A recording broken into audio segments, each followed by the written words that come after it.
The 1960s were nothing short of a cultural explosion.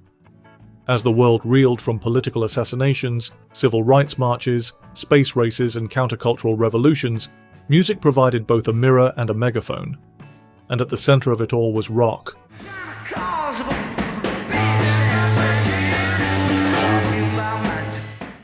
What began as a raw, electrified extension of rhythm and blues grew into an art form in its own right.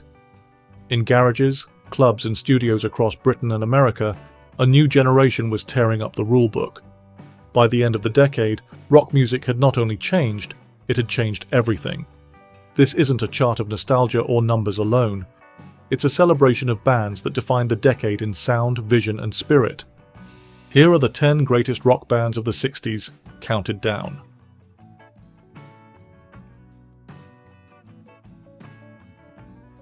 While their commercial impact never reached the heights of some peers, the Yardbirds' influence is seismic.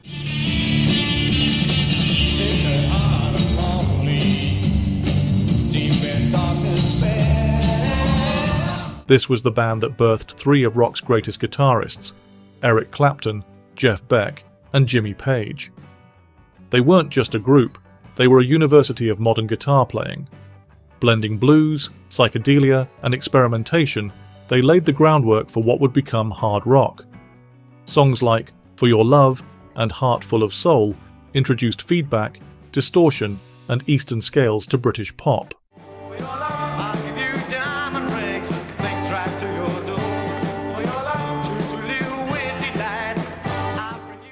We were trying to push the limits, said Beck. There were no rules. Though their lineup was volatile and their longevity limited, their studio work was ahead of its time. The experimental edge in tracks like Happenings 10 Years Time Ago set them apart from their contemporaries. They weren't afraid to venture beyond traditional structures or embrace strange textures. Their live shows were raucous affairs, with instrumental freakouts that bordered on jazz improvisation. Page, their final guitarist, began playing with a violin bow, a technique he would take to Led Zeppelin. Though they never conquered America on the scale of others, their legacy is carved into the DNA of classic rock. They sowed the seeds, and others reaped the harvest.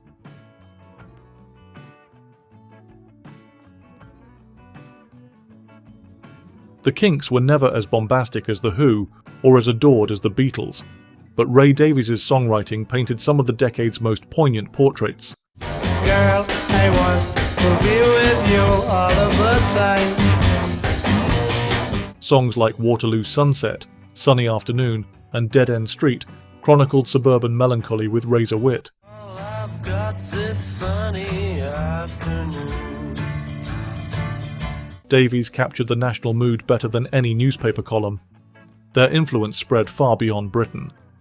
In America, they were initially banned from touring due to a dispute with the Musicians' Union, which only deepened their mystique and cult status. We weren't chasing trends, said Davies. We were writing about what we saw outside our window. Their concerts could be shambolic or sublime. Dave Davies, the band's guitarist and Ray's brother, invented a proto-punk aggression in his playing. The guitar riff in You Really Got Me is widely considered the spark that lit the flame for heavy metal.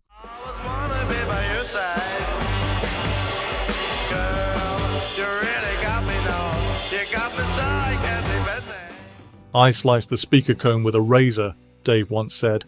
That's how we got the sound. They weren't just musical innovators, they were cultural ones too. Albums like The Kinks of the Village Green Preservation Society explored themes of memory, identity, and modernity, shaping the concept of the album as a storytelling vehicle. They weren't looking at the stars, they were looking down terraced streets.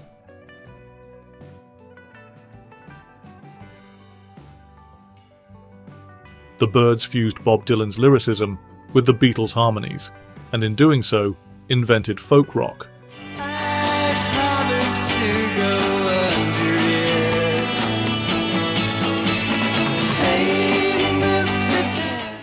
Roger McGuinn's 12-string Rickenbacker became one of the decade's defining sounds, a shimmering cascade of notes that coloured the airwaves. Hits like Mr. Tambourine Man, Turn, Turn, Turn, and 8 Miles High were celestial, yet grounded. To everything, turn, turn, turn. "We were trying to make music that felt like it came from the stars," said McGuinn. Their sound was at once ancient and modern, blending traditional Americana with psychedelic ambition. Their cultural importance cannot be overstated. They helped bring Dylan's songwriting into the mainstream. They introduced Indian ragas and modal jazz to mainstream rock. They even laid the foundation for country rock with Sweetheart of the Rodeo, an album that would go on to inspire the Eagles and countless others.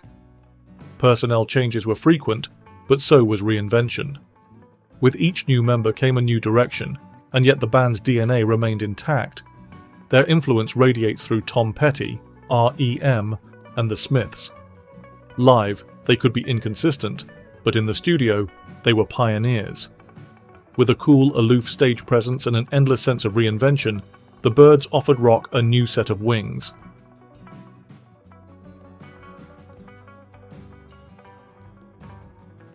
The Doors were the darkness to the decade's light. Love me twice today. Love me 2 times, baby. Jim Morrison's wild charisma and baritone croon turned songs into sermons. Backed by Ray Manzarek's hypnotic organ, Robbie Krieger's flamenco-infused guitar, and John Densmore's jazz drumming, they were unlike anything else. Light My Fire, Break On Through, and The End weren't just hits, they were declarations.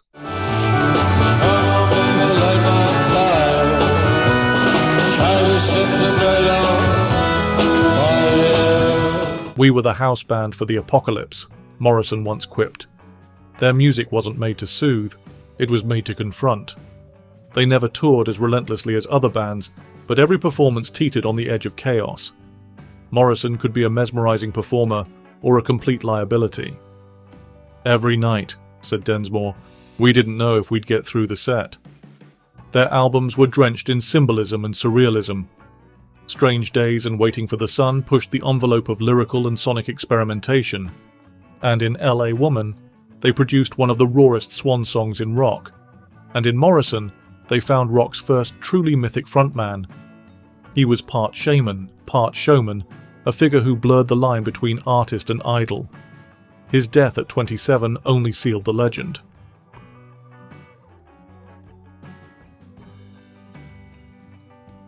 Cream were a storm.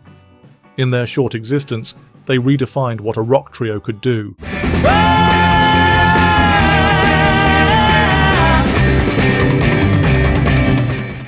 Eric Clapton, Jack Bruce, and Ginger Baker fused blues, psychedelia, and virtuosity into a high-octane roar. They were jazz in their improvisation, blues in their soul, and rock in their fury. Sunshine of Your Love, White Room, and Crossroads weren't just songs, they were statements of power.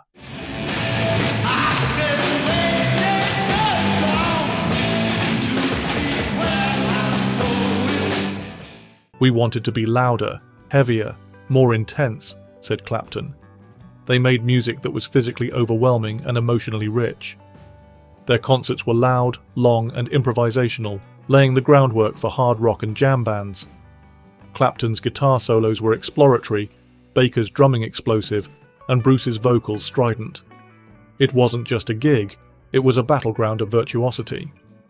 Though they lasted barely 2 years, Cream proved that musicianship could be as thrilling as showmanship. Their influence on Led Zeppelin, Deep Purple, and the entire heavy rock genre is indisputable. They didn't just open the door, they kicked it off its hinges.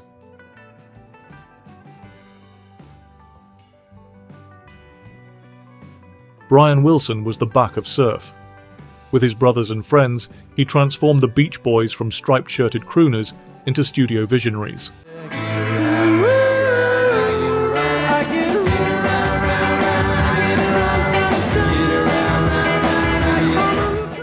They started with beach bops, but ended up shaping sonic landscapes. Pet Sounds, an album of astonishing depth and emotion, is still cited by musicians as a touchstone. "It wasn't just surf music," said Wilson, "it was about growing up, falling in love, feeling lost." Their harmonies were angelic, but Wilson's arrangements were revolutionary. He used orchestras, bicycle bells, harpsichords, dogs barking, all in service of a single song's emotional truth. In Good Vibrations, they produced a single that felt like a pocket symphony, a 3-minute opera of invention.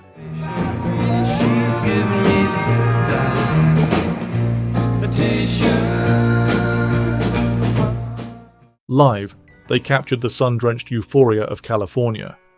But in the studio, they paved the road for everyone from the Beatles to Radiohead.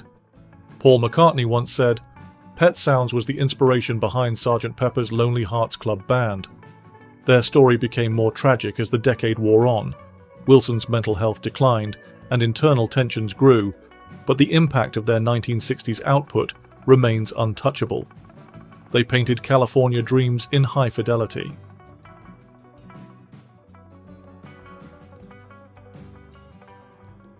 Pete Townshend was a thinker with a guitar. Roger Daltrey had the voice of thunder. John Entwistle played bass like a lead instrument. Keith Moon drummed like a man possessed. Together, The Who were a detonation.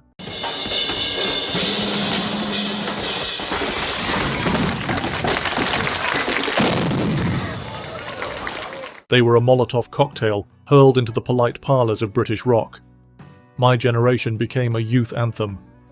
Hope I Die Before I Get Old wasn't just a lyric, it was a line in the sand.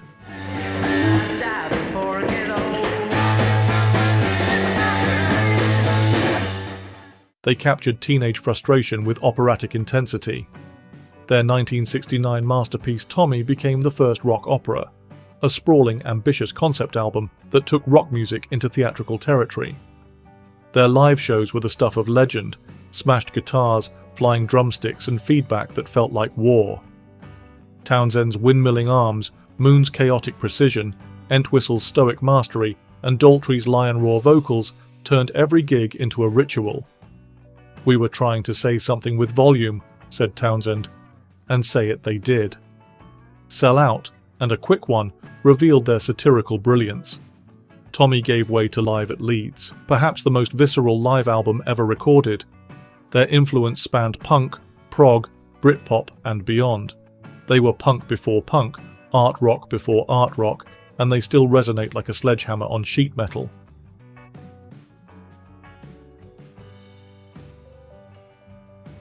The Stones were the anti-Beatles, raw where their rivals were polished, snarling where others smiled.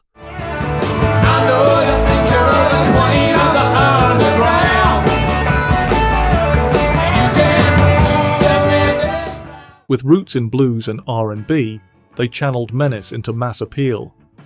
While the Beatles were charming the world, the Stones were challenging it.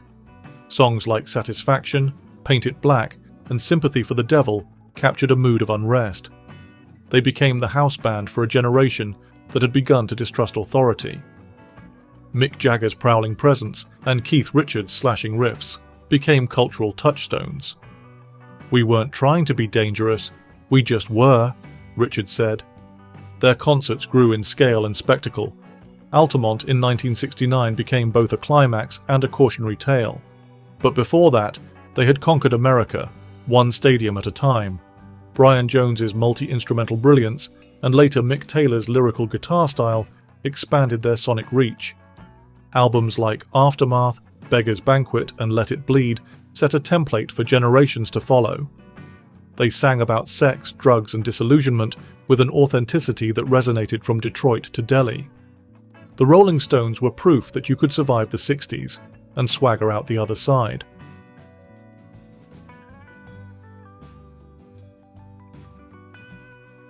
From mop-topped teen idols to studio auteurs, the Beatles redefined not just rock music, but popular culture.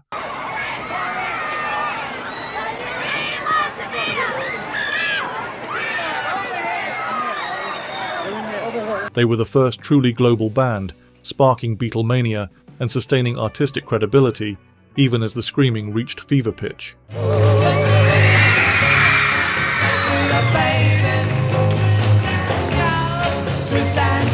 Every album was a new chapter. A Hard Day's Night gave way to Rubber Soul, then Revolver, Sgt. Pepper's, The White Album, and Abbey Road. Each one a leap forward in ambition and artistry. "We were just doing what we felt," said Paul McCartney. "Turns out the world was feeling it too." They stopped touring in 1966, frustrated by the limits of live performance. The studio became their canvas. George Martin, often called the fifth Beatle, helped them innovate with multi-track recording, tape loops, backward solos, and orchestral arrangements. Lennon's lyrical bite, McCartney's melodic genius, Harrison's spiritual depth, and Starr's rock-solid drumming created an alchemy that still eludes analysis. They didn't just top the charts, they redefined what the charts could be. Their cultural influence was unparalleled. They popularized Eastern instrumentation, promoted peace activism, and even changed fashion.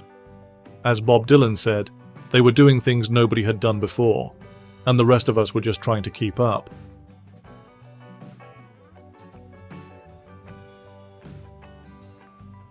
No one changed the sound of rock music more in such a short time than Jimi Hendrix. With Mitch Mitchell and Noel Redding behind him, the Jimi Hendrix Experience was an explosion of color, soul, and sonic innovation. Jimi Hendrix Experience!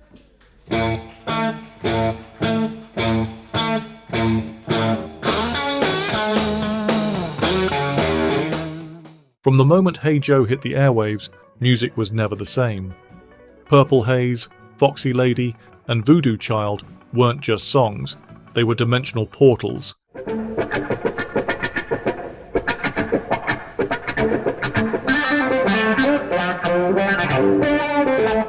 Hendrix coaxed sounds from the guitar no one thought possible.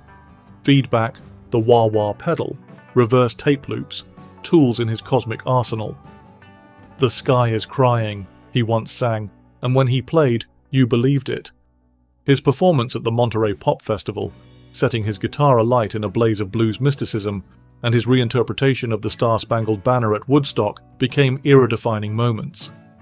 "He played the national anthem like it was a protest song," said Mitchell, and maybe it was. Offstage, he was shy, thoughtful, and driven.